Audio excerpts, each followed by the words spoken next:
Bonjour à tous, je m'appelle Noémie Silberg, j'ai 41 ans, 2 enfants, je suis veuve et je suis heureuse. Et oui, c'est possible. J'ai écrit un livre dans lequel je raconte la traversée de cette épreuve. J'explique que j'ai réussi à vivre après Marc grâce à mes ressources. Les ressources, c'est ce qui est en nous ou autour de nous et qui nous aide à surmonter une épreuve. S'identifier, se sentir moins seul, soutenu, compris, c'est ce qui fait du bien quand on traverse une épreuve. Les personnes que vous allez écouter raconter leur histoire, leur expérience, ont su puiser en elles les ressources grâce auxquelles elles ont réussi à rebondir, à aller mieux, à se réinventer. Elles nous confient leur kit de survie, leurs outils, leurs clés, toutes ces petites choses concrètes, pratiques, souvent évidentes, parfois cocasses, qui leur ont permis de se relever, de vaincre, de combattre et de surmonter ce putain d'obstacle. Alors inspirez-vous et trouvez vos propres ressources. Bonne écoute.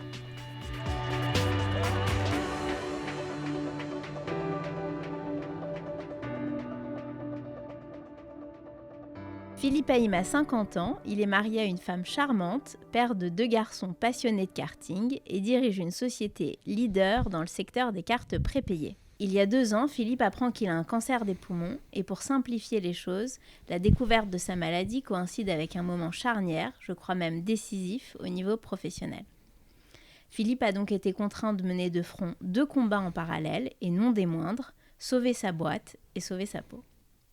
J'ai connu Philippe quelques mois après l'annonce du cancer, peu de temps après son opération. Nous n'avons jamais parlé de l'épreuve qu'il a traversée, nous nous connaissons finalement assez peu, mais je l'ai tout de suite beaucoup apprécié.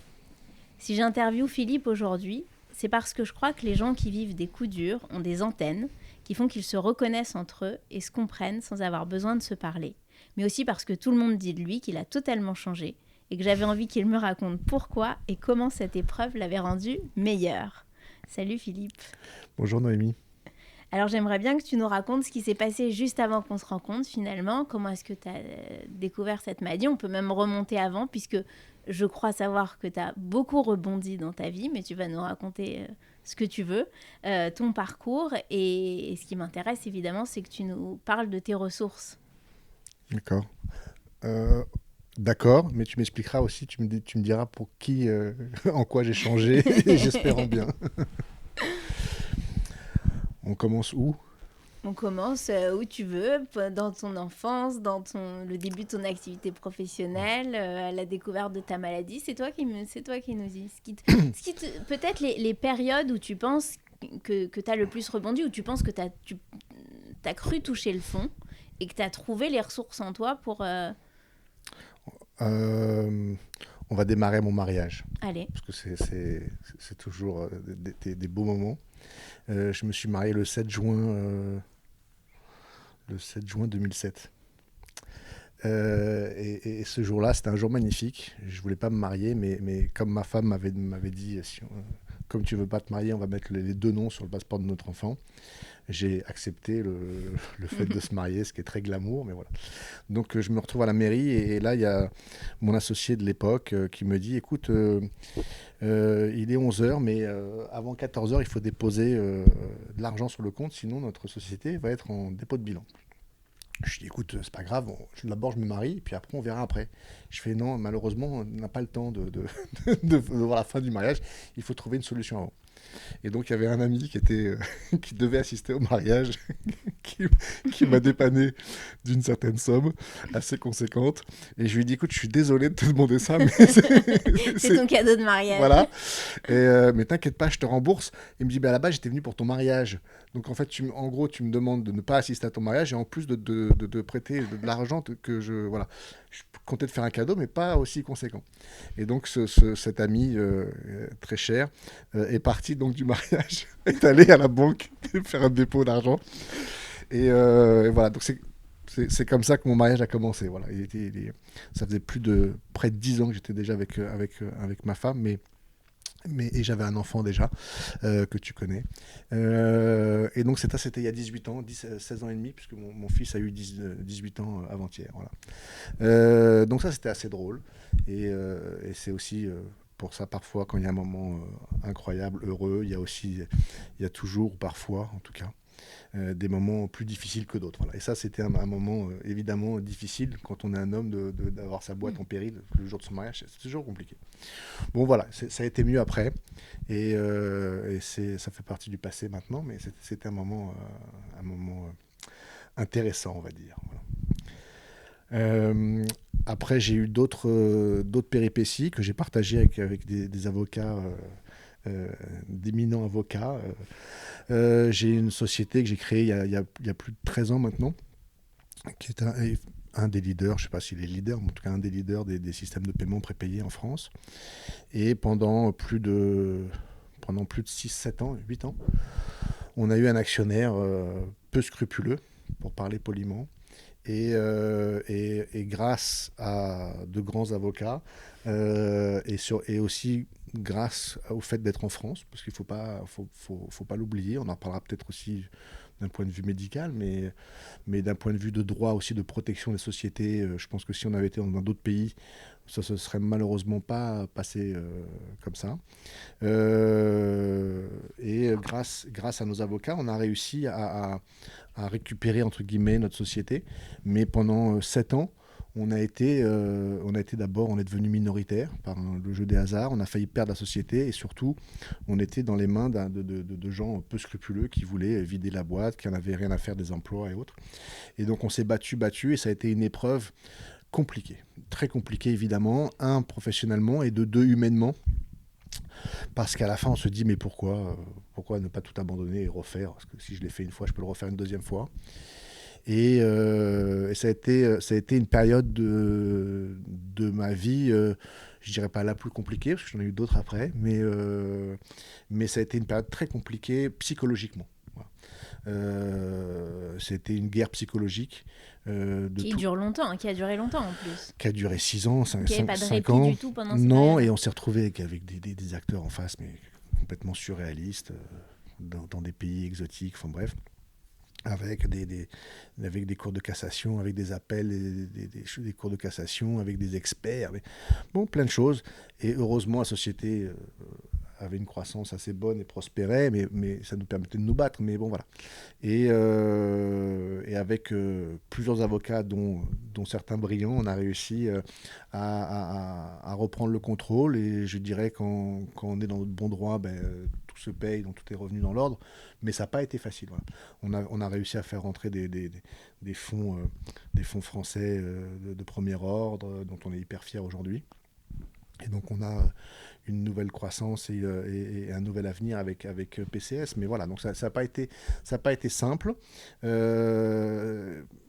Et ce jour, et quand j'ai gagné, c'est terrible, mais quand j'ai gagné, je me suis dit, c'est quand tu travailles de manière assez dure, acharnée pendant 6, 7, 8 mois, et que tu dis c'est enfin les vacances, et que le premier jour ou le deuxième jour des vacances, tu tombes malade, tu as un rhume, une grippe, parce que tu relâches.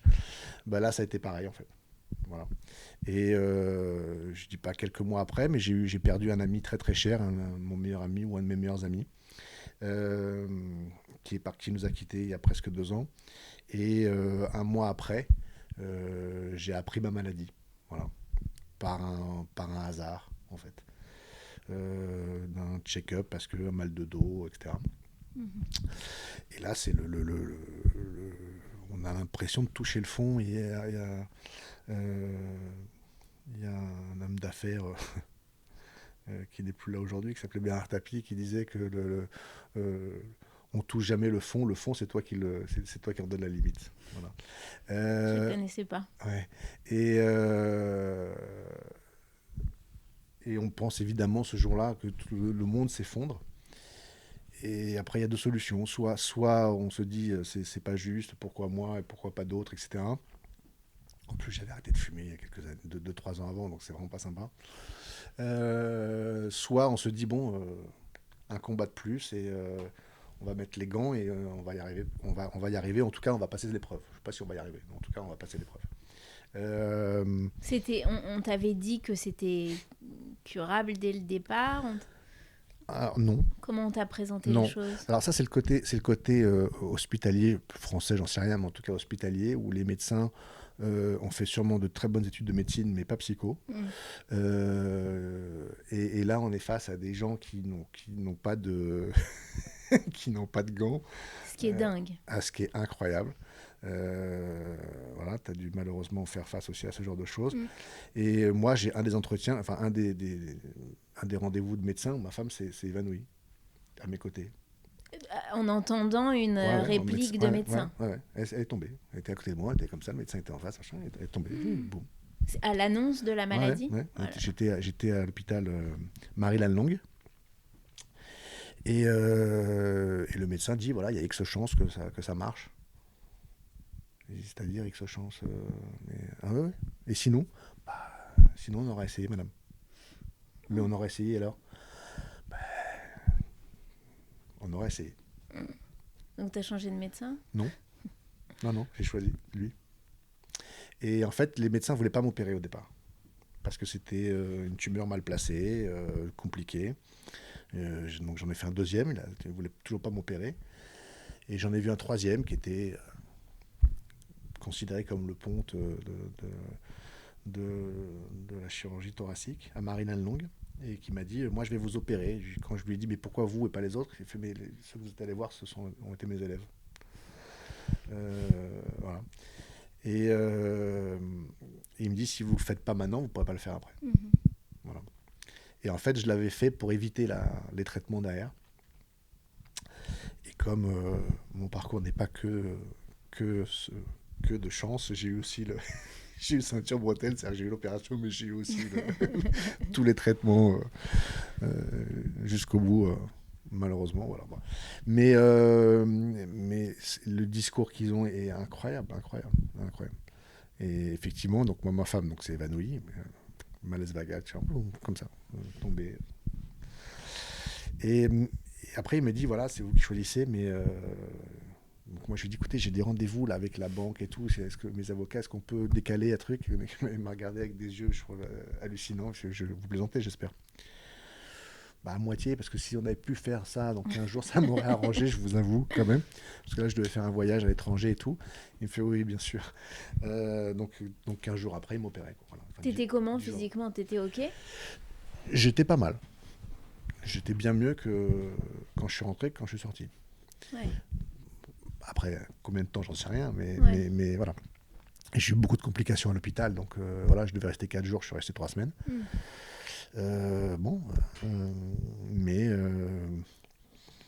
Et l'hôpital est une épreuve en elle-même. Moi, ce qui m'a sauvé, on parle de ressources, moi, ce qui m'a sauvé, c'est la musique. Ah oui? Ah non, mais... Mais t'es mélomane au départ ou t'as découvert la musique à cette occasion? Moi, j'adore la musique. Malheureusement, je ne joue pas d'instrument, à mon grand regret, mais j'ai toujours écouté la musique partout, sauf au bureau, mais sinon partout, ma voiture, les vacances, à la maison, partout.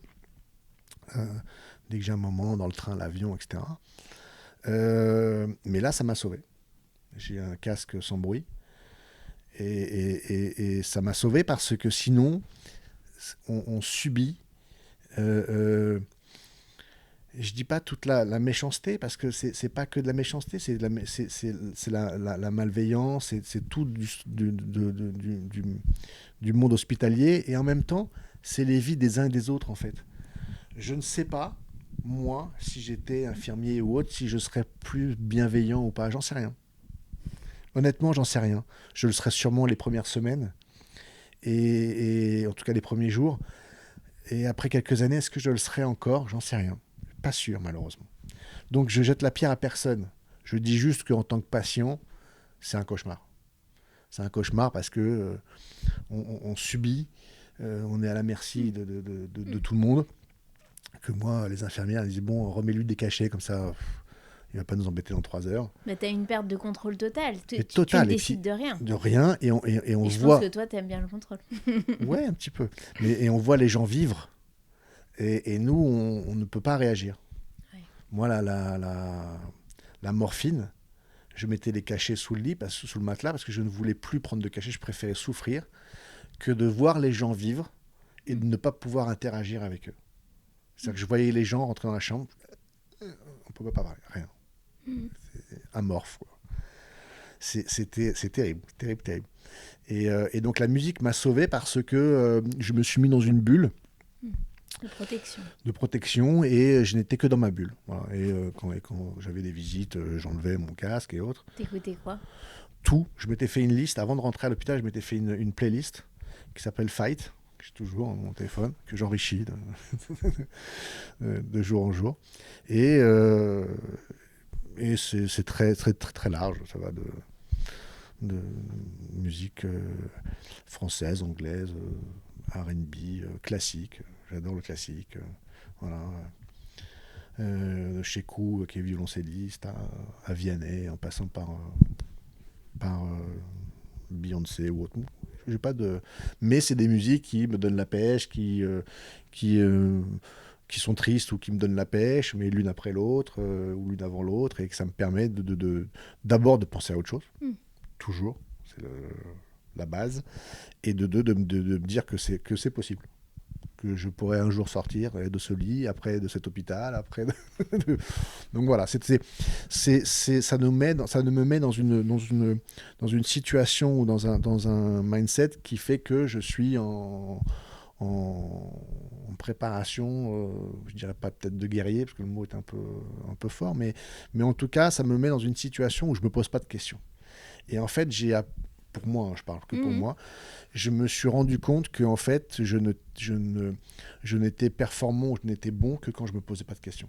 Si je commençais à me poser des questions, c'était le début de la fin, et j'essaie de m'en poser le moins possible, parce que je sais que si je me pose trop des questions, je vais m'en poser trop. Et du coup, elles ne vont pas me servir en fait à la fin.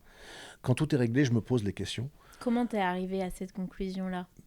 Très tôt, malheureusement. Très tôt dans ma vie.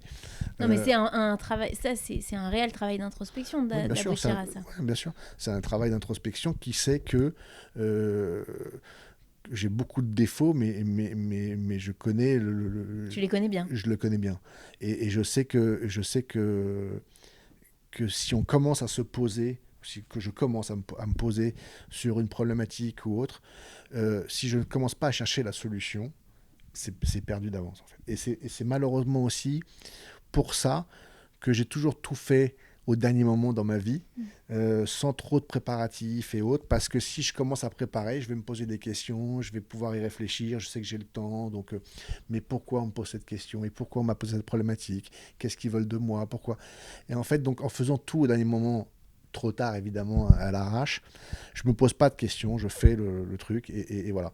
Après, donc la musique, ça met le off, ça appuie sur le bouton off de ton cerveau. Exactement. Et ça te déconnecte. Ouais.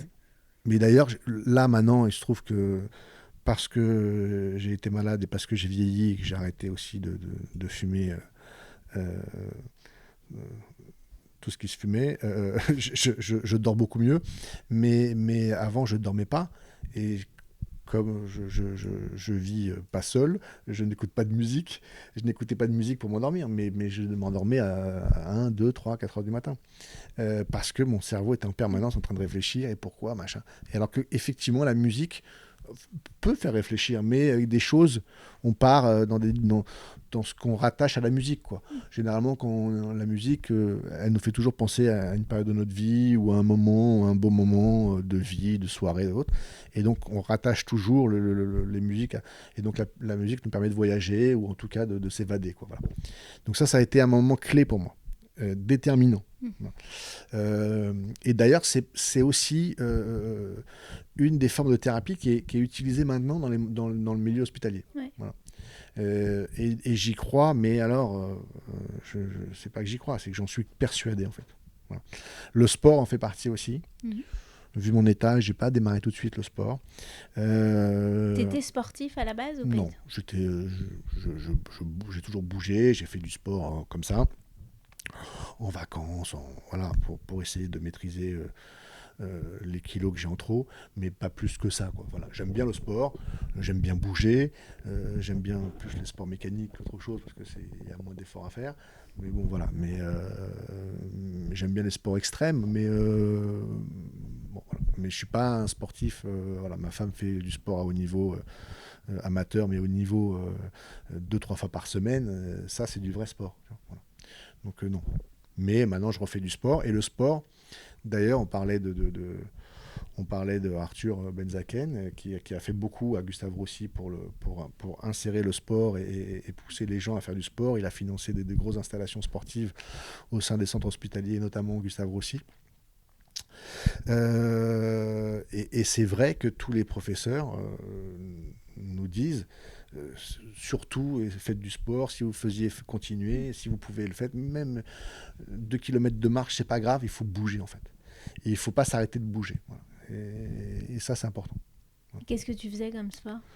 Moi, je faisais du cardio, de la muscu. Voilà. Donc, j'en refais, plus difficilement aujourd'hui évidemment, mais j'en refais pour essayer de revenir à un niveau, on va dire, acceptable. Et j'essaie de faire un peu plus pour essayer de perdre les kilos que j'ai pris. Voilà. Et ça t'aide, ça te fait du bien ? Non. Ça me fait pas de mal, quoi, on va dire. Voilà. Ça me fait du bien, oui, parce que ça me met dans une condition bien. Voilà. C'est bien. Je suis conscient que c'est bien.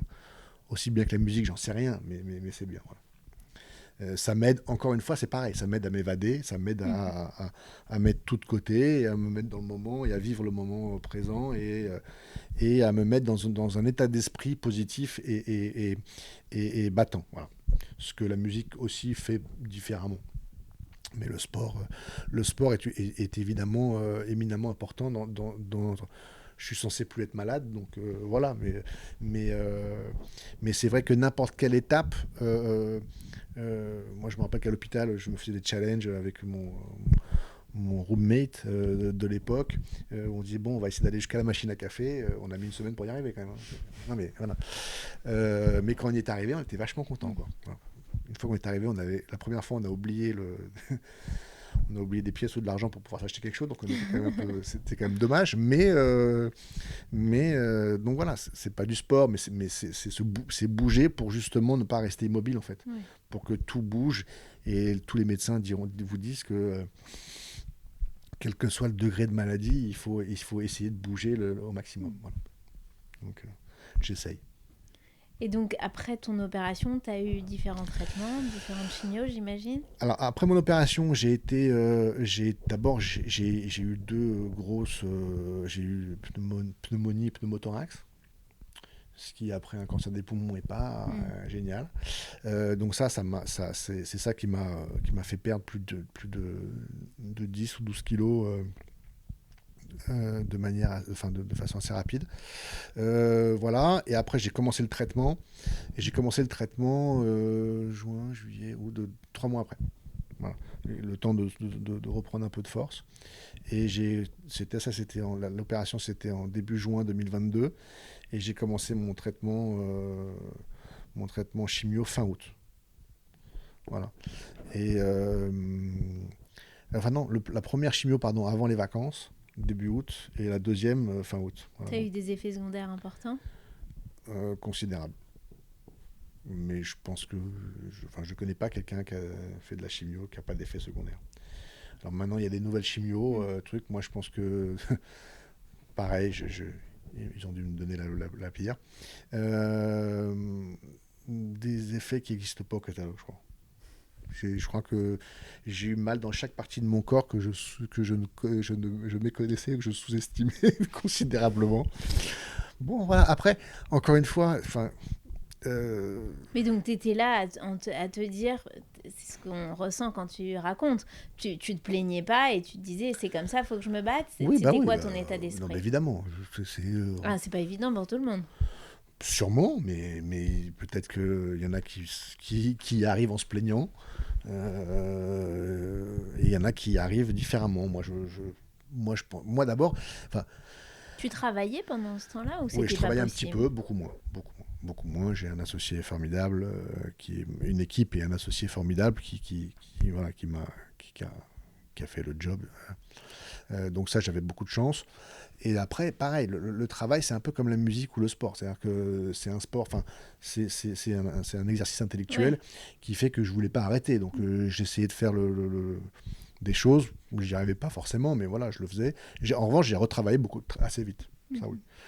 Quand j'ai fait mon traitement, j'ai retravaillé, mais pas tout de suite, mais j'ai retravaillé. Et tu voyais un psy ? Non. T'as pas eu envie? Non, si, je suis allé, il m'avait fait un rendez-vous.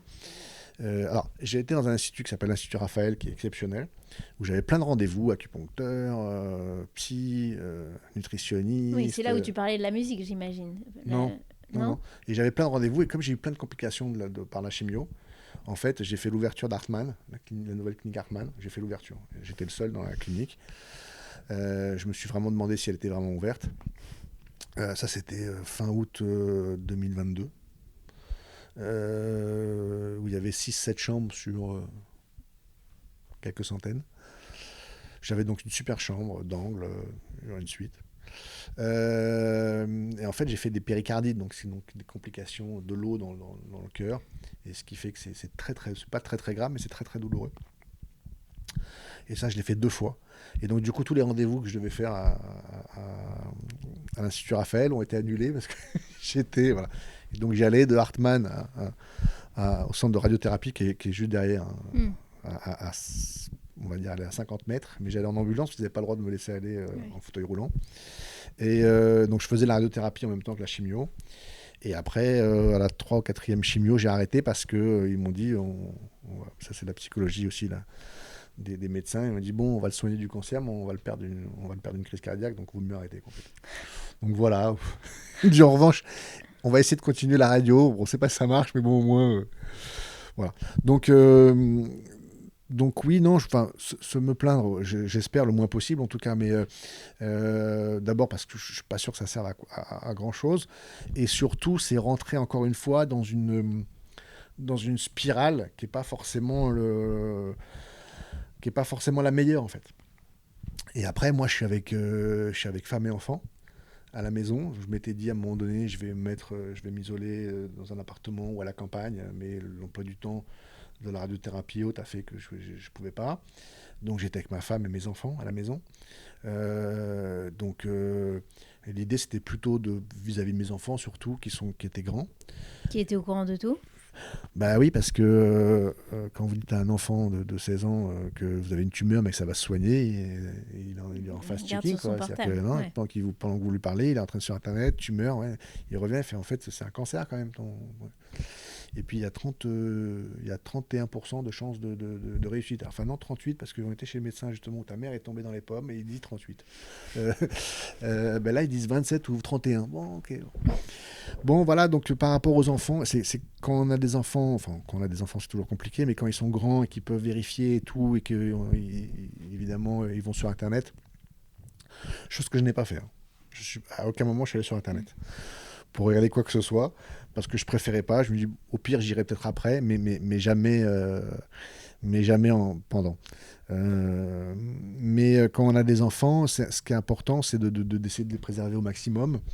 C'est ce que j'ai essayé de faire. Je ne sais pas si j'y suis arrivé, mais en tout cas, j'ai tout fait pour. Et c'est sûrement le plus dur de tout. C'est ces enfants. C'est de voir ces enfants subir. Et en fait, c'est là où s'inquiéter. Évidemment. Et c'est là où on s'aperçoit que le plus dur, il est souvent pour l'entourage et pas pour le patient en particulier. Et c'est ça qui est difficile, en fait. Pour le patient que vous êtes, c'est de voir votre entourage s'inquiéter, ne rien pouvoir faire, être complètement démuni par rapport à une situation, d'essayer de tout faire et de rien pouvoir faire en même temps, quoi. Voilà. C'est sûrement le plus dur et vous, de ne rien pouvoir faire pour eux, en fait. C'est pour moi, ça a été pour moi l'épreuve sûrement la plus compliquée. La plus dure de toutes, ça a été celle-là. Vis-à-vis de ta femme et vis-à-vis de tes enfants. Ouais. Oui, parce que vis-à-vis de ma femme, j'ai essayé de faire le maximum. Qu'est-ce que j'ai fait ? J'ai préparé les choses, j'ai préparé les documents, les papiers, faire d'autres rien, pour que ce soit le moins douloureux pour après. Donc, t'as anticipé quand même beaucoup les choses. Ah, j'ai tout anticipé. J'ai essayé de tout anticiper. À tel point que je suis allé donc chez le notaire. Je me rappelle très bien parce que je suis allé chez le notaire le 8 juin. Le 8 juin, l'appel du notaire. Et le 8 juin après-midi, j'étais chez mon avocat préféré, que je ne citerai pas, pour des raisons. Et le 9 juin matin, j'étais à l'hôpital. Et je suis parti chez le notaire en disant que je suis désolé, j'ai rendez-vous chez mon avocat qui accepte mal le retard, en plus du sien. Donc il faut que je vous laisse. Et j'ai laissé ma femme et mon meilleur ami chez le notaire, qui justement, eux, signaient tous les documents. Et quand j'arrive chez le notaire, j'ai une anecdote assez drôle, c'est que j'arrive chez le notaire et j'avais vu le notaire et je dis voilà, je voudrais prévoir le worst case scénario parce que il se peut que ça se passe mal, il y a plein de choses qui peuvent se passer et donc je voudrais que... Donc j'ai mis le maximum d'argent en compte courant, compte commun, machin, etc. Et donc moi, ma seule richesse, c'était ma société parce que j'ai pas grand-chose de plus. Donc j'ai tout l'usufruit de notre appartement, évidemment, chez ma femme. Et donc j'ai donné la signature, ma signature, j'ai donné à mon meilleur ami. Parce que j'ai aussi des personnes, on va dire, peut-être malveillantes dans ma famille, voilà. En l'occurrence, mon père, qui est à l'affût de toute opportunité malveillante. Et donc, pour ne pas qu'il puisse être malveillant à mon égard et surtout envers ma femme ou mes enfants, j'avais donné ma signature à mon associé et à mon meilleur ami. Et quand j'arrive donc chez le notaire, mon meilleur ami vient pour signer les documents. Et un notaire me dit, est-ce que je peux vous voir tout seul avant et tout. Donc je dis oui, maître, merci, je suis un peu pressé, mais je dois voir mon avocat. Et elle me dit, écoutez, vous m'avez demandé de prévoir le pire. J'ai prévu le pire, mais il y a un cas qui m'embête. Ah bon, c'est lequel? J'ai dit, écoutez, vous avez donné la signature à votre meilleur ami et l'usufruit à votre femme pour protéger vos enfants. Mais si votre femme part avec votre meilleur ami, là, j'ai pas de cas de figure.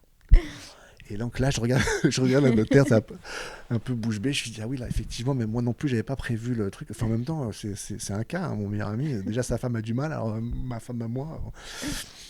Je dis, écoutez, je comprends ce que vous dites. Elle me dit, non, mais sinon on pourrait faire... Je dis, écoutez, madame, je dis, regardez, si je venais à décéder demain, il faudrait qu'il y ait le juge des tutelles. D'accord? Et malheureusement, je l'ai expérimenté, ça met au moins 1 an. Donc il y a déjà la succession. Après, le juge des tutelles. Le règlement de la succession, etc. On est au bas mot à 1 an et demi. Mon fils, ayant 16 ans et demi, il aura la majorité. Donc écoutez, je prends le risque. Et puis connaissant mon meilleur ami, franchement, vous savez quoi, je prends le risque. Et puis en même temps, je serais très triste pour la femme de mon meilleur ami, que j'adore plus que tout, vraiment. Mais si c'est leur choix, grand bien leur face. Vous savez. Moi, je peux me battre sur beaucoup de choses, mais il y a des moments où il faut lâcher prise. Donc voilà, c'était l'anecdote du notaire où j'ai essayé de prévoir le pire. Et le pire est arrivé. Dans le sens où j'avais fait ça pour enlever la signature à des personnes malveillantes. Et on a essayé de me faire signer des choses à l'hôpital, sur mon lit d'hôpital, avec ma femme à côté, avec des yeux abasourdis, etc., en pensant que j'allais me faire avoir. T'as eu des bonnes antennes de prévoir ce rendez-vous-là? Ah oui. En fait, je l'avais fait pour pas que ça arrive et c'est arrivé. C'est terrible, terrible. Et tu te rendais compte de rien? Bah si, parce que je l'ai fait. Non, après, quand on a essayé de te... Quand on a essayé? Oui. Si. Tu t'es rendu compte? Mais non, en fait, j'avais rendu ma signature inopérante. Oui. Pour que justement, si je signe quoi que ce soit, ça ne soit... D'accord. Voilà. Et donc, du coup, la personne est arrivée à l'hôpital pour me faire signer des documents qui étaient évidemment pas que dans mon intérêt. Et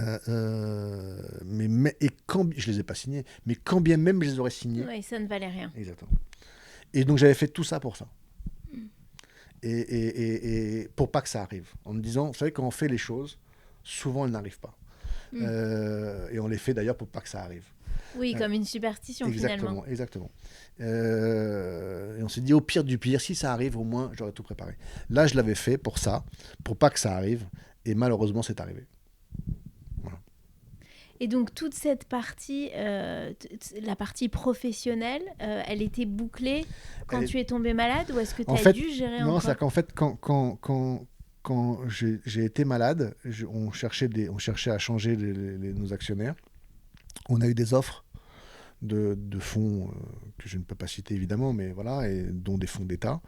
Et je leur ai évidemment, quand on a choisi les fonds, je leur ai évidemment disclosé ma maladie, parce que c'était la moindre des choses, ne serait-ce que par politesse et par transparence. Euh, je n'étais pas obligé de le faire à ce moment-là, mais je l'ai fait par politesse. Et ils ont été assez remarquables. Ils m'ont dit, écoutez, outre le fait qu'ils m'ont envoyé des pâtes de fruits au fin fond de Marinan Long à Clamart, ils m'ont soutenu, ils m'ont dit voilà, on vous soutient, on espère juste que ça va bien se passer. Voilà. Bon, après, à leur décharge, la signature se faisait plusieurs mois après, donc soit ça se passait bien et je pouvais signer et ils signaient aussi, soit ça se passait mal et du coup le process s'arrêtait, en tout cas pour eux. Non mais oui, donc j'ai signé l'offre, la lettre d'intention à l'hôpital et le deal s'est closé, c'est finalisé quelques mois après, au moment où je finissais mon traitement de chimio. Voilà. Et donc, tu avais quand même tout ça qui devait être, j'imagine, très pesant, Ouais. en plus de la maladie à gérer. Ouais, bien sûr. Ouais, tout à fait.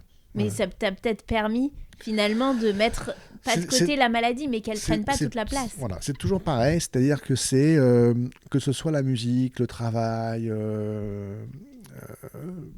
le sport, ça nous permet de pas d'occulter, parce que c'est pas le terme, mais ça nous permet de mettre de côté pour au second plan. Exactement, pour justement se dire, évidemment, c'est un combat que je prends à bras-le-corps, mais j'ai d'autres choses qui me permettent de pouvoir le faire sans me poser de questions. Et en fait, moi, encore une fois, je parle que pour moi, le plus important pour moi, c'est de me bagarrer, d'affronter des choses sans me poser de questions. Si je commence à me poser des questions, pour moi, je deviens faible. J'ai un moment de faiblesse qui fait que si on se pose des questions, on ouvre la porte à une faiblesse, qui fait qu'on n'est pas 100% dédié à ce combat qu'on doit mener ou qu'on a envie de mener. Voilà. C'est ma façon à moi de me battre. Voilà. C'est ta ressource. Voilà, c'est ma ressource. Et qui me permet d'affronter, en tout cas le mieux possible, de mes capacités à moi. Si je commence justement à faire rentrer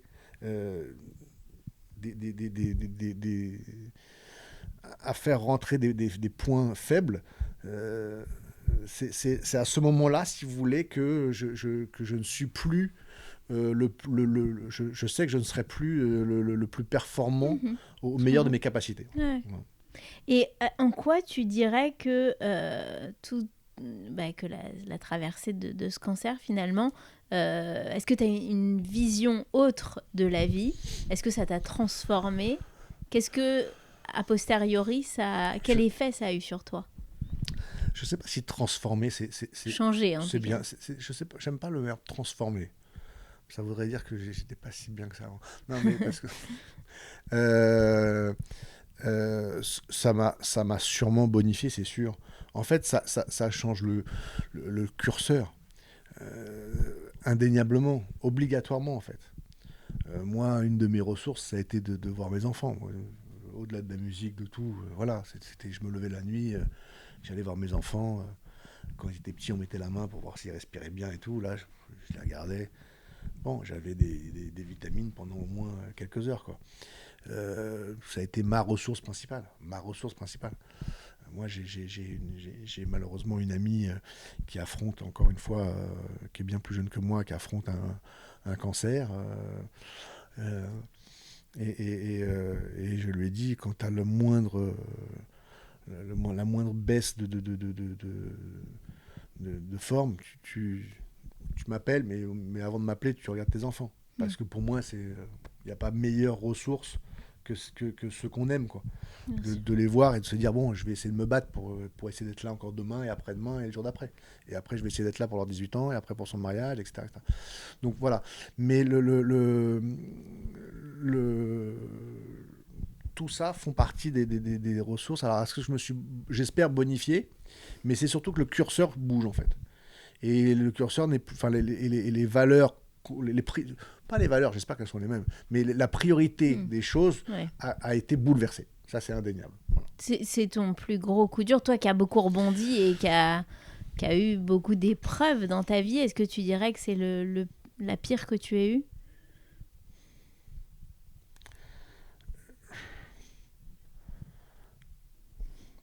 j'ai envie de dire j'espère, parce que je suis encore là.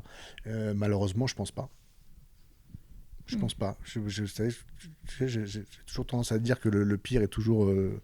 et le plus dur est toujours devant. Tu sais, parfois on dit on a fait le plus dur, machin. Fait non, moi je dis toujours que le plus dur est encore devant nous. Non, le plus dur, ma question, je te souhaite que tout aille bien. Moi aussi. Mais le plus dur jusqu'à aujourd'hui, est-ce que c'est l'épreuve la plus difficile que tu as affrontée? Jusqu'à aujourd'hui, je sais pas. Je pense que une des épreuves les plus dures que j'ai eues ces dernières années, c'est d'avoir été de perdre quelqu'un qui a été mon meilleur ami, qui a été une des personnes les plus chères de ma vie. Voilà. J'ai beaucoup d'amis, j'en ai 2 qui sont mais vraiment très très proches, et j'en ai perdu un des 2, et ça a été une perte. Bon, c'est pas toi que je vais l'expliquer, mais ça a été d'abord une perte tellement soudaine, mais c'est très très dur. C'est très très dur parce que, encore une fois, de voir la tristesse d'une femme, d'un enfant, etc., et sans rien pouvoir faire, vraiment rien, quoi. Oui, c'est le sentiment d'impuissance. C'est terrible, terrible. Et encore une fois, ce que je disais tout à l'heure, c'est que moi, je suis malade, je suis dans l'action. Et quand je dis que c'est plus dur pour ceux qui nous entourent et qui nous aiment, c'est pareil quand on perd un proche, qu'on aime, quoi. C'est que nous, malheureusement, on peut rien faire, et voilà. Et donc, mais oui, pour répondre à ta question, j'espère que c'est une des épreuves les plus dures jusqu'à aujourd'hui, en tout cas, voilà, j'espère. Mais même dans les années plus tard, même... évidemment, on te le voilà. souhaite. On passe au questionnaire ressources. Allez.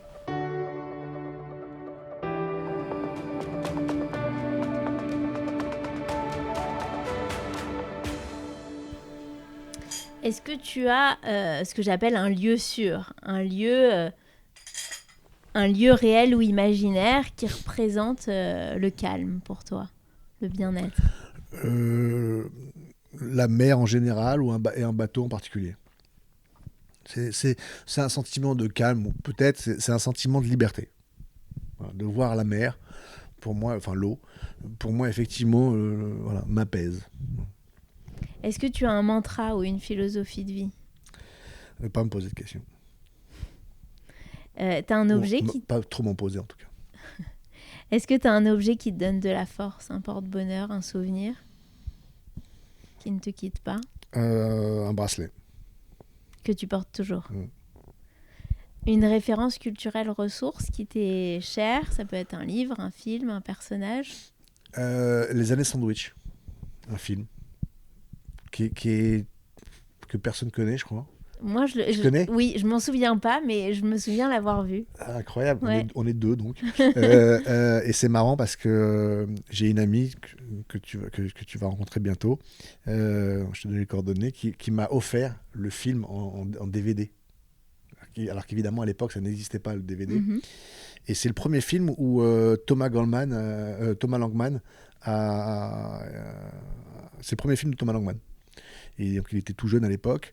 Et c'est un film après-guerre d'un enfant qui a perdu toute sa famille dans les camps. Et il est récupéré, hébergé par un vieux yiddish des puces. Et qui lui dit dans ton malheur, t'as beaucoup de chance de tomber sur un mec comme moi qui est insupportable, qui lui fait l'enfer, etc. Voilà, comme un bon yiddish ashkénaze, mais qui évidemment est éminemment sympathique et attachant. Voilà.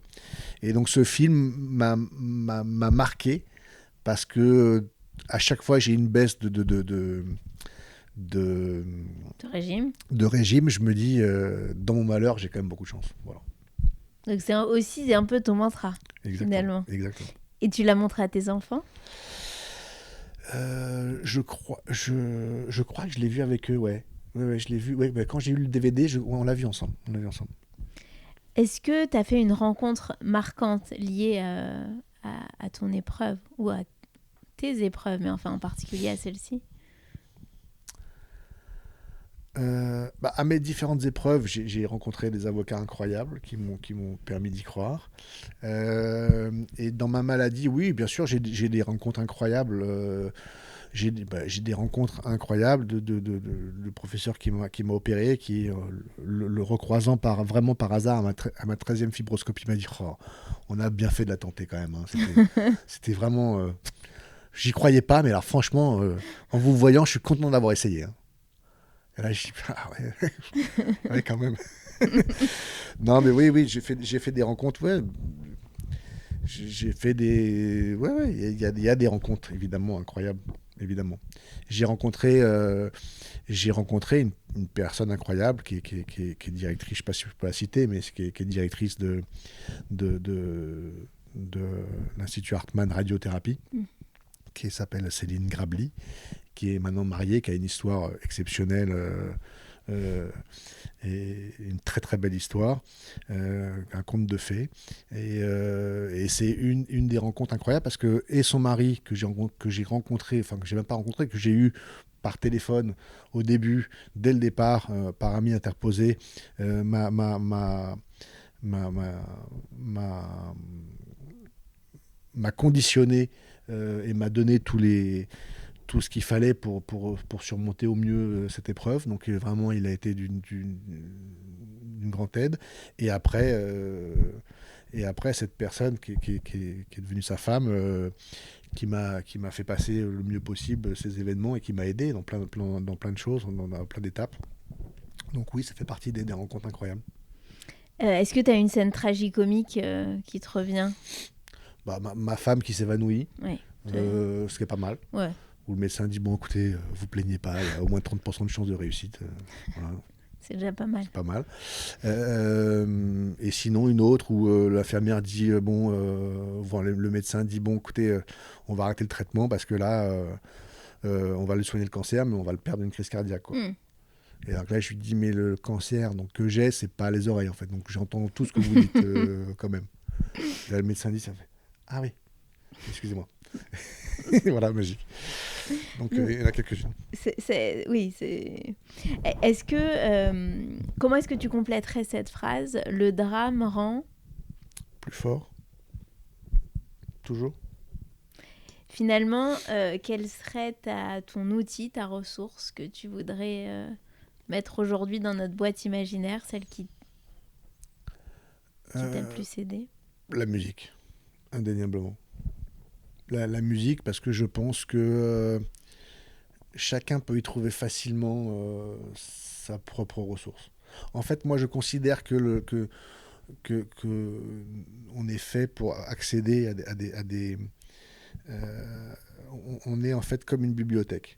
Et cette bibliothèque nous permet, avec des clés, d'accéder à des ressources. Et notre cerveau est fait pour justement trouver les bonnes clés pour accéder aux meilleures ressources. Et donc, tout ce qu'on vient d'évoquer, c'est justement des clés pour accéder au meilleur de nous-mêmes, ou en tout cas les choses qui vont nous permettre de passer une étape, de passer une épreuve, etc. Et donc, je pense que pour moi, en tout cas, la musique est la meilleure des trousseaux pour pouvoir ouvrir les différentes choses que j'ai besoin pour surmonter les étapes. Voilà. Et c'est en trouvant les bonnes clés qu'on trouve le chemin le plus court pour affronter une épreuve. Et alors, s'il y avait une chanson ressource, quelle serait-elle ? Une chanson ressource, c'était ma dernière, parce que j'en ai beaucoup. Hein. Dans la playlist Fight. Voilà, exactement, dans ma playlist Fight. Il faut que tu nous la partages, voilà. La playlist. Pas de problème. Ce serait... c'est très très éclectique. Hein. On a We Are the Champion, tu vois, revisité. Mais ce serait sûrement Vianney et Mentessa, tu vois. Voilà, parce que c'est toi. Voilà. Ok. Celle du mois, on va dire. Alors, on va l'écouter. Merci beaucoup, Philippe. Merci beaucoup. Merci à toi. Si tu crois un jour que je te laisserai tomber pour un détail, pour une futilité, n'aie pas peur, je saurai bien faire la différence. Si tu crains un jour je te laisserai faner la fin de l'été, un mauvais cap à passer. N'aie pas peur, personne d'autre pourrait. si facilement.